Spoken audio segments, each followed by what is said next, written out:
대단원 6 평화와 공존의 윤리 소단원 15 지구촌 평화윤리 첫 번째 강의 진행해 보도록 하겠습니다. 여러분들 드디어 1단원부터 15단원까지의 생활과 윤리 강의 중 마지막까지 도착하셨습니다. 여러분들 지금까지 이렇게 꾸준히 과제하고 강의 들어준 것에 대해서 스스로에 대해서 진짜 무한한 칭찬을 해주세요. 정말 대단한 일 하신 거고 저도 진심으로 그렇게 생각합니다. 우리 마지막 단원까지 끝내서 꼭 교재 철하고 표지랑 편지 받아가시기 바랍니다. 자, 우리 지구촌 평화윤리에서는 국제 분쟁에 대해서 배웁니다. 자, 국제 분쟁이 무엇이냐? 전쟁이나 분쟁 같은 국제적인 분쟁이 일어나는 원인은 무엇이고 그 문제점을 해결할 수 있는 방안은 무엇인지에 대한 두 가지 상이한 입장을 배웁니다. 자, 보니까 또 칸트가 나오네요. 자, 칸트와 모겐소라는 사람이 나오는데, 자, 칸트는요, 국제관계를 상당히 이상적으로 바라봅니다. 자, 국제관계를 이상적으로 바라본다는 게 무슨 뜻일까? 국가들은 착하고 서로 도와가는 존재다라고 생각하는 게 이상주의 입장이에요. 자, 모겐소는요, 정확하게 반대인 현실주의 입장인데요. 자, 현실주의 입장은 뭘까요? 국가는 전혀 이성적이지 않고 상당히 자신의 이익만 추구하며 국제관계는 정글과 같은 관계라고 생각한 게 현실주의의 입장입니다. 여러분들 이 국제관계에 대한 상반된 두 입장은 정치와 법, 국제정의 파트에서도 똑같이 배웁니다. 그래서 만약에 여러분들이 정치와 법을 수능으로 준비를 하신다면 이득을 보실 수 있을 겁니다. 자, 그럼 진행해 보도록 하겠습니다. 자, 우리 이상주의 대표주자는 칸트고요. 현실주의 대표주자는 모겐소인데요. 자, 칸트부터 보겠습니다. 자, 인간이 이성적 존재든 국가도 이성적이고 합리적이다 라고 이야기를 하고 있습니다. 왜 국가도 이성적이고 합리적일까요? 이성적인 인간들이 모여서 구성하는 것이 국가이기 때문입니다. 자, 그리고 볼게요. 분쟁의 원인에 대해 분석하고 있습니다. 분쟁은 인간의 본성 때문이 아니라 상대방에 대한 무지나 오해, 상대방에 대해서 잘 모르거나 오해가 생겼거나 또는 잘못된 제도로 인해 생겨난대. 자, 그러면 두 가지 문제점을 찾아냈으니까 각각의 문제점에 대한 해결책도 찾을 수 있겠죠. 자, 한번 보겠습니다. 네 번째 줄 볼게요. 상대방에 대한 무지나 오해를 해결하기 위해서 국가 간의 이성적 대화와 협력이 필요합니다. 그래야 무지나 오해가 사라지겠죠. 무지가 오해가 사라진다면 분쟁이 없어지고 뭐가 생길 것이다? 평화가 찾아올 것이라고 보는 겁니다. 자, 그리고 잘못된 제도가 있었죠. 자, 잘못된 제도를 없애고 도덕, 여론, 법률, 제도 같은 것들을 만들어 가야 됩니다. 자, 그런데 그 잘못된 제도를 만들기 위해서 칸트는 어떤 것들을 제시하냐면 국제기구. 여러분, 국제기구가 뭐예요? UN, EU 이런 것들을 국제기구라고 합니다. 여러분, 국제기구의 종류까지는 시험에 안 나와요. 그리고 국가 간의 국가들끼리 지켜야 되는 법인 국제법, 그리고 국가들끼리 지켜야 되는 국제규범과 같은 제도를 만들어야 한다라고 이야기하고 있어요. 왜요? 분쟁의 원인이 잘못된 제도이니 기구, 법, 규범 같은 제도를 만들어야 한다. 자, 이런 제도의 개선을 바탕으로 무슨 안보를 만들어야 되냐면 집단 안보라는 것을 만들어야 된다. 자, 근데 여기서 집단 안보라는 표현이 조금 중요해 보입니다. 자, 집단 안보는요, 이상주의가 생각하는 평화의 키워드라고 볼 수 있는데요. 자, 집단 안보가 무엇이냐면 자, 이런 것입니다. 여러분들 만약에 어떠한 그 국제기구가 있다고 생각을 해볼게요. UN이라는 기구를 생각해보자. 우리가 6.25 전쟁이 터졌어요. 6.25 전쟁은 북한이 우리나라를 침범했죠. 자, 그때 우리는 UN이라는 국제기구에 있었고, 그렇기 때문에 UN에 가입된 국가들이 우리나라의 전쟁을 돕기 위해 지원을 해줬어요. 여러분 봐봐. 이게 집단안보예요. 봐봐. 우리가 UN이라는 국제기구 아래 있으니까 국제기구에 포함된 나라에게 누가 전쟁을 선포하면 나머지 국제기구에 포함되어 있던 국가들이 지원해주는 개념이 집단안보예요. 왜 집단안보가 전쟁을 막을 수 있겠어요? 여러분 생각해보세요. 만약에 북한이요, 우리나라를 공격했을 때 유엔군이 이렇게 빨리 지원해줄 줄 알았으면 아마 전쟁을 못했을 거예요. 봐봐. 우리나라를 쳐들어오면 나머지 유엔군들이 지원을 온다는 사실을 알면 전쟁을 생각하는 게 또 쉽지 않겠죠. 왜? 한국만 상대해야 되는 게 아니잖아. 자, 그래서 집단안보 밑에 나와 있습니다. 꼭 그 아래쪽에 의미를 읽어보시고요. 국제기구에 포함된 국가를 전쟁을 선포했을 때 나머지 국가가 도와주는 것이 집단안보다. 자, 그리고 추가적으로 세 번째 줄 보면, 자, 분쟁 해결을 위해서는 국가뿐만, 죄송해요. 파란색이다. 국가뿐만 아니라 개인, 국제기구, 이런 비정보기구는 뭐냐면, 여러분 그린피스 알아요? 환경보호단체, 그리고 국경 없는 의사회, 이렇게 어떤 국가에 포함된 건 아니지만, 정보가 아니지만 세계적인 무대를 바탕으로 활동하는 기구들을 비정보기구라고 합니다. 자, 비정보기구 등 다양한 주체들이 국제관계의 주체가 될 수 있다고 보고 있어요. 여러분 이것까지 들으면 좀 어쩌라는 거지 이런 느낌이죠. 요거는 현실주의랑 비교를 하셔야 됩니다. 자, 그리고 한계점 보겠습니다. 자, 자국의 이익을 중시하는 현질 국가들의 관계를 설명하기 어렵다. 왜요? 칸트는 국가들이 다 이성적이고 합리적인 착한 아이들로 보고 있잖아. 근데 자신의 이익만 생각하는 국가들이라는 그런 현실 국가의 관계를 설명하기 어렵다는 한계점이 있고요. 자, 그리고 무슨 한계점이 있냐? 국제관계를 통제할 수 있는 실효성 있는 제재를 할 수 없다. 이렇게 되어 있는데 여러분 이거 좀 이상하지 않아요? 칸트의 이 이상주의를 바탕으로 만들어낸 게 UN이거든요. United Nation. 그거 국제 연합이라는 것은 이 칸트 이상주의를 바탕으로 만든 거예요. 근데 봐봐, 여러분 지금 전쟁이 있어요, 없어요? 전쟁이 있죠. 그럼 유엔에 포함되어 있잖아, 그 국가들. 그럼 도와줘야 되잖아. 그럼 도와줘요, 안 도와줘요? 안 도와줘요. 여러분 여기까지 이야기하면 좀 끝도 없는데, 유엔은요 그 안전보장이사회라고 미국, 영국, 프랑스, 러시아, 중국 5개 국가 중에서 한 국가만 반대를 해도 국가에 대한 전쟁 지원을 할 수가 없어요. 근데 여러분 지금 전쟁을 일으킨 게 러시아죠. 당연히 반대하겠죠. 그래서 지금 유엔군이 참전을 못하는 거예요. 이게 무슨 말이냐면 집단 안보를 하면 된다고 하지만 실제로 집단 안보가 이루어지지 않는 경우들이 매우 많다는 게 이상주의의 문제점인 거예요. 자, 현실주의 가보겠습니다. 현실주의는요, 국가는 이기적인 인간들로 구성되어 있기 때문에 그 이기적인 인간들이 모여있는 국가 또한 자국의 이익을 추구하는 그런 특성을 가진다. 국가는 전혀 착하지 않고 이기적인 존재다. 자, 그리고 국제관계는 각국을 통제할 실효성 있는 상위 중앙 권위가 부재한 무정부 상태다라고 이야기하고 있어요. 자, 봐봐.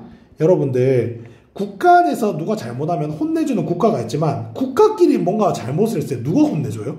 혼내주는 기관이 없어. 그래서 무정부 상태라고 이야기하고 이 국가 간의 관계를 어떤 사람은 자연 상태라고 이야기하는 사람도 있어요. 자연 상태 들으니까 뭐가 생각나죠? 사회계약론. 그래서 홉스도 이 현실주의 중 한 명이에요. 홉스. 밑에 적어볼까? 모겐소뿐만 아니라 홉스도 현실주의다. 그래서 홉스가 생각하는 자연 상태가 국제관 상태라고 이야기하는 경우도 있습니다. 자, 그리고 국제관계의 주체는 오로지 국가뿐이다. 이거 보니까 누구랑 다르네? 여러분 현실주의는 국가, 개인, 국제기구, 비정부기구 등 다양했지만 현실주의는 국가밖에 없다. 자, 그리고 봅니다. 국가의 목표는 국익과 생존이며 다른 국가는 자국을 생존을 위협하는 잠재적 위협 요소다라고 생각하는데, 자, 무정부 상태도 별표나 치고 이것도 별표 칩시다.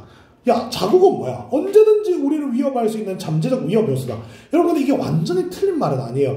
우리 북한이라는 애들도 있고 일본, 중국 있지만 언제든지 우리를 쳐들어올 가능성이 있어요. 특히 일본은 우리가 좀 우방이지만 중국과 북한은 언제 쳐들었을 때, 일본이 우방이라는 거 내가 뭐 침입하라는 뜻이 아니고 한미일 동맹을 이야기하는 거예요. 자, 그리고 보자.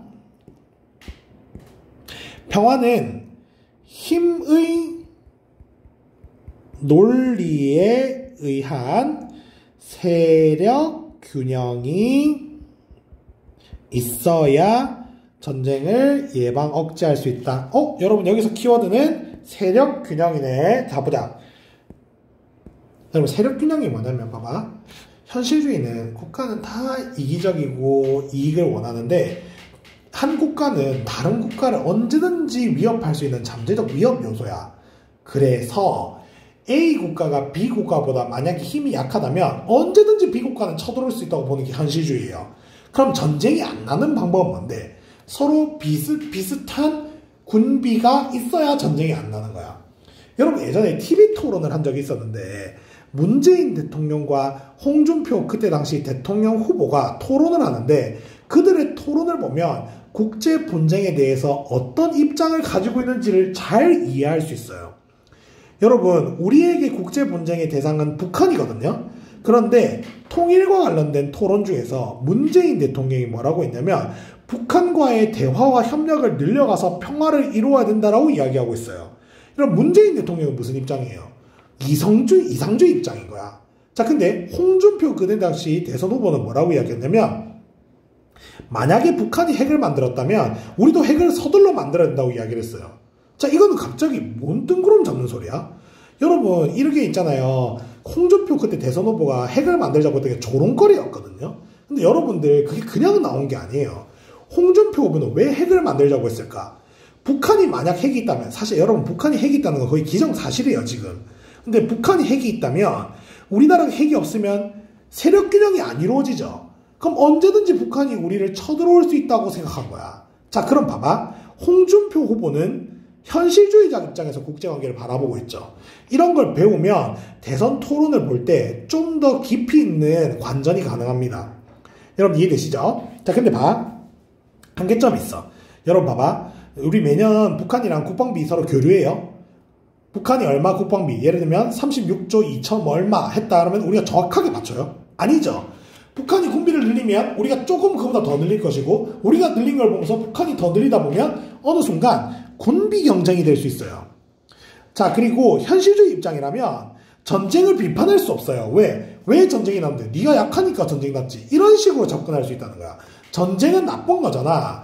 그러면 전쟁을 한 국가를 규탄해야 되는데 오히려 현실주의 입장에서는 야, 네가 약하니까 네가 당했지라고 하면서 전쟁을 당한 국가를 비난할 수도 있다는 거예요. 그리고 가장 중요한 부분인데 세력균형은 언제든지 무너질 수 있어요. 여러분, 지금까지 AI와 이런 과학 기술이 발전하고 있는 시대에서 언제든지 세력균형은 무너질 수 있습니다. 그렇기 때문에 현실주의가 이렇게 문제가 될 수 있다. 자, 넘어가 보겠습니다. 자, 문제 빠르게 한번 풀어볼게요. 여러분들 1번 국가는 유일한 행위자다 하면 이거는 이상주의가 아니고 현실주의만의 입장입니다. 왜요? 이상주의는 다양한 행위자를 이야기합니다. 현실주의는 국제관계 세력균형은 평화를 영구적으로 보장한다. 자, 세력균형은 평화를 추구하는 건 맞는데 영구적으로 보장하지 못해요. 왜? 세력균형은 언제든지 무너질 수 있다고 위에서 했죠? 자, 그래서 틀렸다. 자, 현실주의 전쟁 수행의 최종 목표는, 외교정책의 최종 목표는 국익이다. 맞죠? 국제관계에서 평화를 유지하기 위한 방법은 둘 다 있습니다. 이상주의는 집단 안보가 되려면 국제기구, 국제법, 국제규범이 있어야 됩니다. 현실주의는 세력, 균형. 그래서 있다. 넘어갑니다. 자, 두 번째 따라서 배울 내용은 평화 단원인데요. 평화에서는 두 명의 사상가가 등장합니다. 첫 번째 사상가는 우리 앞에서 배웠던 이상주의자 칸트입니다. 칸트는 영구 평화론이라는 책을 썼는데요. 영구 평화론은 책 제목 그대로 영원한 평화를 위한 방법을 제시하는 책이에요. 자, 그래서 보자. 어떻게 하면 영원한 평화를 이야기할까 하는 게 영구 평화론이다. 자, 그래서 옆에 보면 영구 평화론은 시간상으로는 영원히, 공간성으로는 전 세계 평화를 이야기한다. 맞죠? 전 세계가 평화가 있어야 되고, 그리고 영원히 평화를 이루게 하는 방법이 뭘까에 대해서 고민했대. 참 많은 고민을 한 사람이죠. 자, 이분은 일단 간단합니다. 평화에 이르기 위해서는 전쟁을 없애야 된다고 주장하고 있어요. 너무 당연한 말이죠. 자, 우리 나중에 배울 텐데 직접적인 폭력이 전쟁, 남 때리고 죽이고 하는 게 직접적인 폭력이야. 뒤에서 정리할 거야. 전쟁에서 벗어날 수 있도록. 자, 우리 칸트 이상주의였죠? 전쟁을 해결하기 위해서는 국제법, 규범, 제도, 국제기구를 만들어야 된다. 그래서 국제법에 적용을 받는 평화연맹을 만들자. 평화연맹이 뭔데요? 국제기구라고. 실제로 칸트의 이 영구 평화의 정신을 바탕으로 유엔을 만들었어요. 자, 됐죠? 자, 근데 있잖아. 좀 더 구체적으로 칸트는 평화를 위해서는요, 예비조항이라는 조항과 확정조항이라는 조항이 지켜져야 된다고 생각을 했어요. 자, 그런데 예비조항은요, 반복해서 읽으시고요. 확정조항은 암기하셔야 됩니다. 수능시험이라도 암기하셔야 돼요. 자, 보겠습니다. 자, 예비조항부터 보겠습니다. 자, 확정조항을 실현하기 위해 필요한 예비조항, 과도기에서 필요한 조항이다. 이렇게 돼 있어요. 자, 우리가 확정조항이라는 것이 지켜지면 전쟁이 끝나는데 그 확정조항을 지키기 위해서 먼저 예비적으로 지켜야 될 조항이 있대. 자, 먼저 보자. 여러분 읽어보면 상식적으로 다 이해됩니다. 1항 볼게요. 장래의 전쟁을 대비해서 물자를 비밀리에 간직해두고 맺어진 평화조약.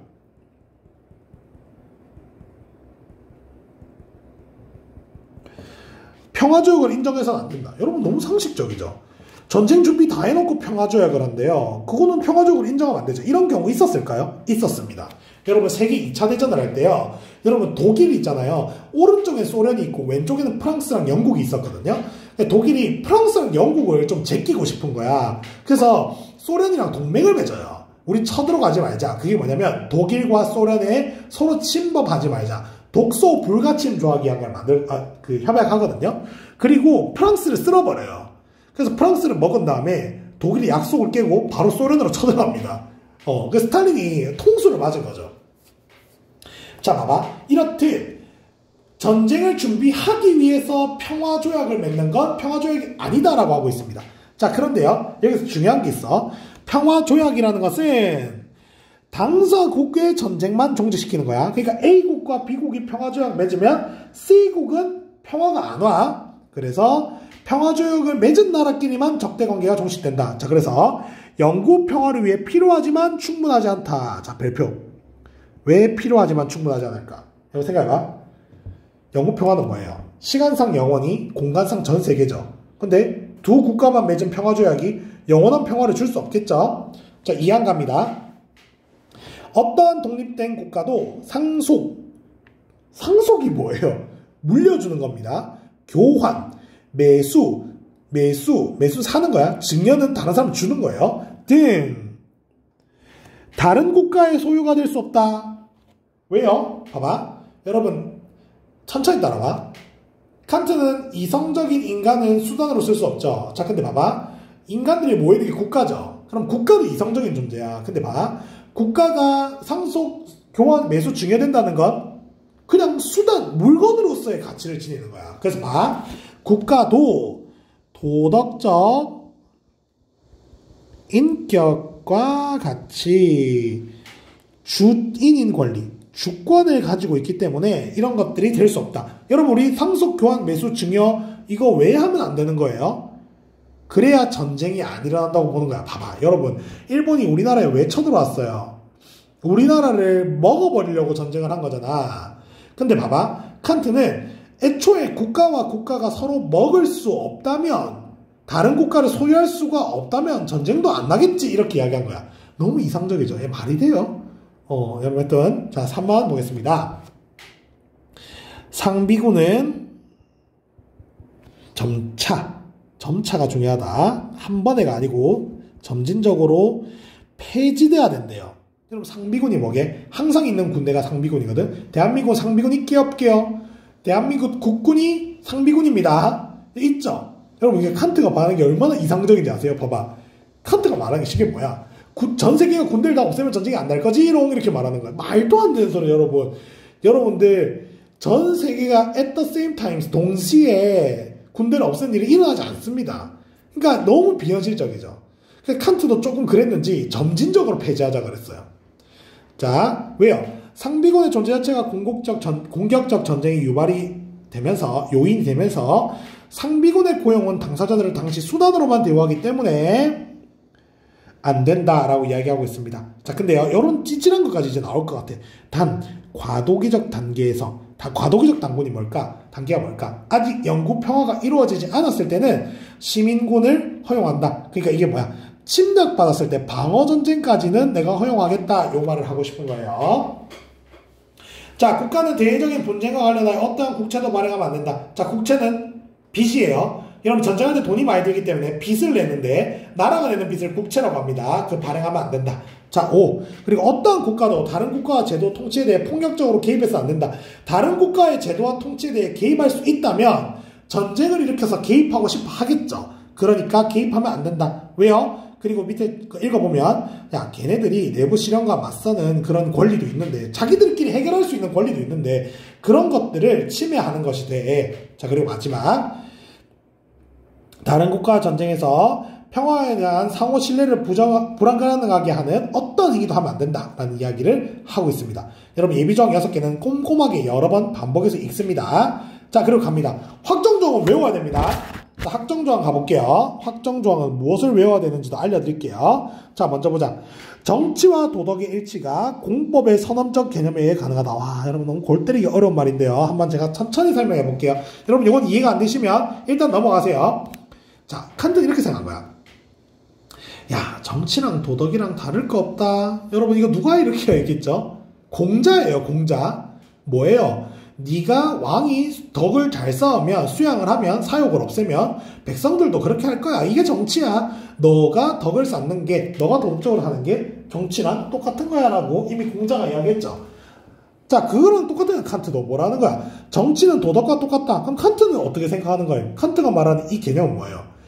인간들이 모여있는 국가도 하나의 인격적 존재, 주권을 가진 존재로 존중하면 전쟁이 안 납니다 하는 게 정치와 도덕의 일치예요. 자, 공법의 선험적 개념이 뭐냐? 여러분, 이것까지 말하면 이제 머리가 터질 것 같은데, 이거 한번 읽어만 볼게요, 일단. 여러분, 공법이 뭐냐면, 우리 정치화법 배운 사람은 알겠지만, 사법이 있고 공법이 있어요. 여러분, 그런 말 들어봤죠? 야, 뭐, 민산이, 형산이, 막 그런 말 들어봤죠? 자, 봐봐. 공법은 뭐냐면, 민법부터 해보자. 민법은, 인간 대 인간끼리의 문제가 일어나는 게 민법이에요.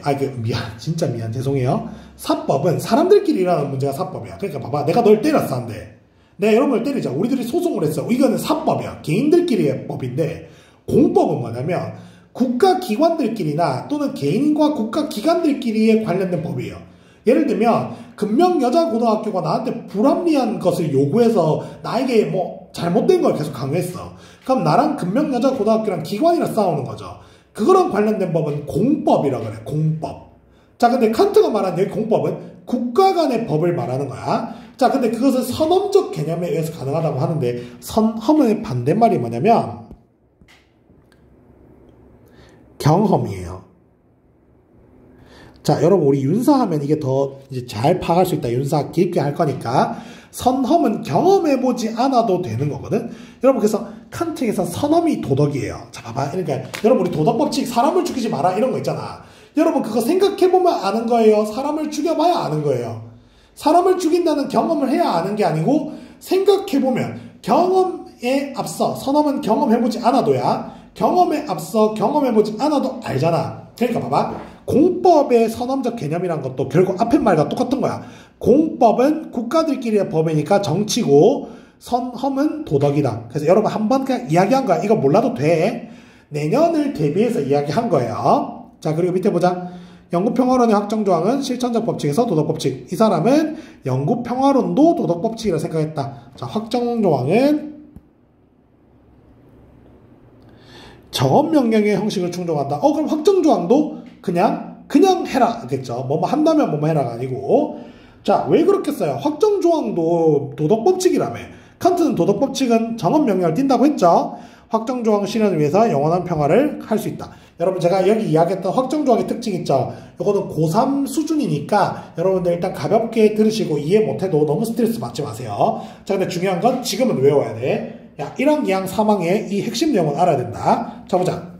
여러분 지금 확정조항 왜 하고 있죠? 예비조항 왜 하고 있죠? 전쟁이 안 나게 하는 방법을 알기 위해서 하는 거예요. 자, 보자. 1항은 국내에 대한 이야기고요. 2항은 국가 간의 이야기고요. 3항은 국가와 개인의 상호관계를 규정하는 법이래. 그래서 한번 천천히 볼게. 모든 국가의 시민적 정치체제, 즉 제도는 모든 국가래. 국가 구성원이 자유롭고 평등하며 공통의 법을 따를 수 있는 공화 정체여야 한다.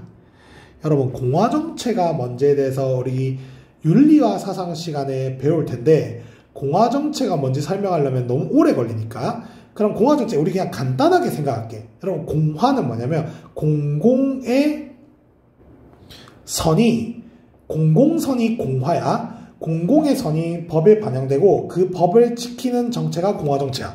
여러분 지금 우리나라 공화정체 맞나요? 민주공화국이죠. 그럼 공공선이 법에 적용돼 있고 그 법을 따르는 거죠. 자, 그럼 봐. 공통의 법을 지키는 공화정체야 전쟁이 안 난대. 여러분 이게 무슨 말이에요? 여러분 지금은 공화국이 아닌 데가 없어요. 저 북한도 자기 보고 공화국이라 불러요. 근데 여러분 칸트가 살았을 때는 공화정보다 왕정이 더 많았어요. 여러분 생각해봐. 왕이 대장인 나라는 왕이 화가 나면 전쟁이 일어날 수 있겠죠. 자, 그런데 공화정같이 공동의 법을 따르고 주권이 국민들이 있는 나라는 국민들의 동의가 없이는 전쟁이 안 돼요.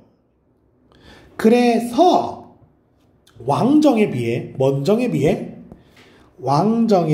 전쟁이 적게 나는 거야. 다시 한번 볼게. 봐봐. 공화정은 공통의 법을 따르고 국가의 주권이 국민에게 있는 게 공화정이에요.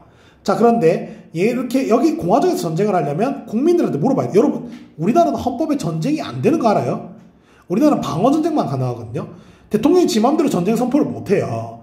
우리는 만약에 전쟁을 하려면 헌법을 바꿔야 되고 그러려면 국민들의 동의가 있어야 돼. 자, 그런데 봐봐. 왕정은 왕 한 명이서 지 마음대로 결정하거든. 그러니까 전쟁이 공화정보다 쉬운 거야. 그럼 정리합니다. 자, 1항 뭐야? 모든 국가는 공통의 법을 따르는 공화정체여야 된다. 그래야 전쟁이 안 됩니다. 자, 그리고 두 번째. 국제법은 자유로운 연방체제, 평화연맹이 기초해야 된다. 여러분 평화연맹이 뭐였어요? 어떠한 국제기구 안에 들어가는 걸 평화연맹이라고 그래요. 국제기구 안에 들어가면 그 국제기구에 있는 어떤 국가가 공격당했을 때 집단안보를 해주는 거. 이게 평화연맹입니다. UN을 생각하면 돼요. 그래서 이거 깊게 말하면 또 끝도 없는데 예전에는 국제연합이 아니라 국제연맹이었거든요. 그래서 평화연맹, 여러 국가들이 서로 전쟁이 나면 돕겠다고 협력하는 관계를 평화연맹이라 그래. 자, 반대가 뭐냐면 평화조약이에요. 여러분 평화조약은 앞에서 했지만 그냥 개개인들 국가들 1대1 조약을 맺는 게 평화조약이야. 근데 평화연맹은 많은 국가들이 속해 있어요. 그게 차이점이 있다. 자, 밑에 봅니다. 국가들 사이의 상호관계를 규정하는 게 국제법이에요. 자, 읽어보시면 되고. 자, 자연상태. 국제법이 없어서 불가피하게 국가들이 전쟁에 빠져있는 법이 없는 상태가 자연상태래. 여러분, 그래서 현실주의는 국가들 간의 관계는 무정부 상태다 했던 거 기억나죠? 평화 상태는 국제법이 있는 상태다 이렇게 돼 있는데 요거 체크만 해주세요. 읽어만 보시고요. 자, 국제법의 규제는 한계가 있으므로 연방체제가 필요하다. 자, 이건 무슨 뜻인지 이야기해 줄게. 봐봐. 국제관계는 칸트가 봤을 때 법이라는 게 없다면 개판인 자연 상태인 거야. 자, 그런데 국제법이란 걸 일단 만들면 어느 정도 정리는 되는데 국제법을 만들더라도 그 법을 어기는데 처벌하지 않는다면 아무도 안 지키겠죠. 그래서 연방체제라는 걸 만들어서 국제법을 위반한 아이들을 처벌하는 거예요. 어떻게 처벌해? 여러분 지금 UN도 처벌할 수 있어요. 효과가 의미가 없는 거지. 봐봐. 국제기구 안에 들어가 있는 국가들이 쳐들어왔을 때 국제법에 따라 뭐 하는 거야? 그 국가를 도와주는 게 처벌인 거예요. 자, 마지막 3항 가보겠습니다. 국가 간 평등한 관계에 기반을 둔 세계 시민법은 보편적 우호의 조건에 뭐 해야 되냐면 국한되어야 되는데, 자 봐, 세계시민법은 세계에 있는 모든 시민들이 지켜야 되는 법이죠. 근데 봐봐, 그럼 보편적 우호 조건에 국한되어야 되는데 보편적 우호 조건이 뭐냐면 밑에 나오죠. 손님으로서의 대우래. 그러니까 봐봐, 이 칸트가 뭐라고 말하냐면 외국인이 우리나라 와서 어떤 피해도 주지 않는다면 외국인들이 자유롭게 움직일 수 있게 해야 된다는 거야. 미국인도 우리나라 올 수 있고 우리나라 사람도 미국으로 할 수 있고. 여러분 근데 이게 왜 세계 평화랑 관련돼 있을까? 예를 들어 봐봐, 여러분 국가들끼리 교류가 짜자. 그럼 미국이 예를 들어 우리나라 쳐들어오고 싶은데 우리나라에 미국 국민들이 너무 많은 거야. 그럼 전쟁하다 보면 국민이 다치겠죠. 그럼 전쟁이 덜 일어날 거야. 서로 많은 시민들이 편하게 교류하는 것이 전쟁을 막을 수 있다고 생각한 거야. 자, 근데 봐봐, 보편적 우호 조건이 뭐냐면 피해를 주지 않았을 때 자유롭게 왔다 갔다 할 수 있는 조건이고 그 끼까지만 하래. 그 이상의 권리는 없대. 그래서 보자. 손님으로서의 대우. 외국인의 권리는 뭐냐면 방문, 교제, 환대, 후대. 여러분 어떤 표현으로 나올 수 있는데 다 같은 말이야. 방문할 수 있고 친구 만들 수 있고 환대받을 수 있고 후하게 대우받을 수 있는 권리는 있대. 국민으로 가지는 영주권은 아닌 거야. 그러니까 봐봐.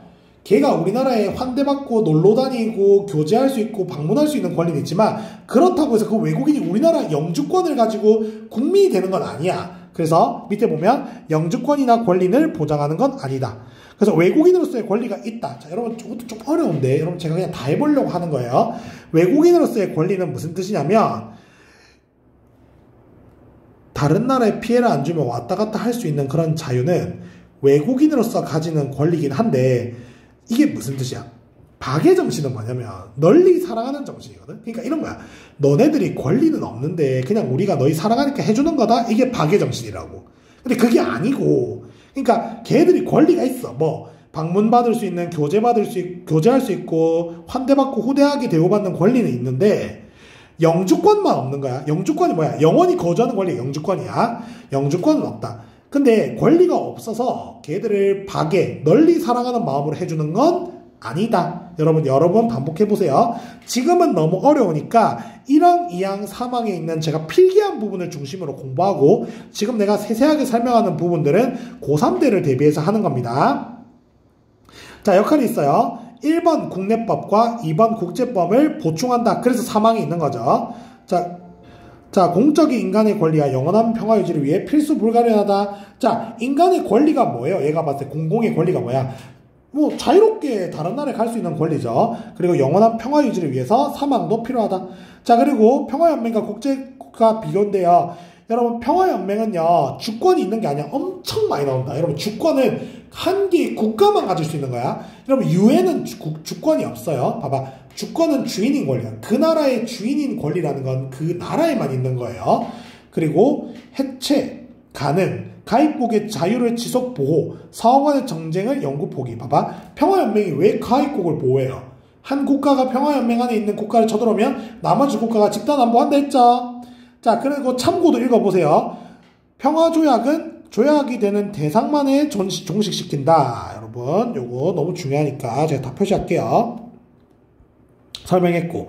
자, 그리고 칸트는 국제국가를 반대하는데요. 국제국가가 뭐냐면 그냥 우리 전 세계를 하나의 국가로 만드는 게 국제국가야. 왜냐면 이걸 왜 반대하냐면 현실성이 너무 떨어지고 국제국가를 만드는 과정에서 다른 나라를 먹어야 되잖아. 그때 주권을 침해할 수 있다는 거예요. 그래서 국제국가를 만들다가 오히려 전쟁이 난다. 그래서 국제국가는 오히려 뭐 한다? 요거는 반대한다. 여기까지 해보겠습니다. 고생하셨습니다.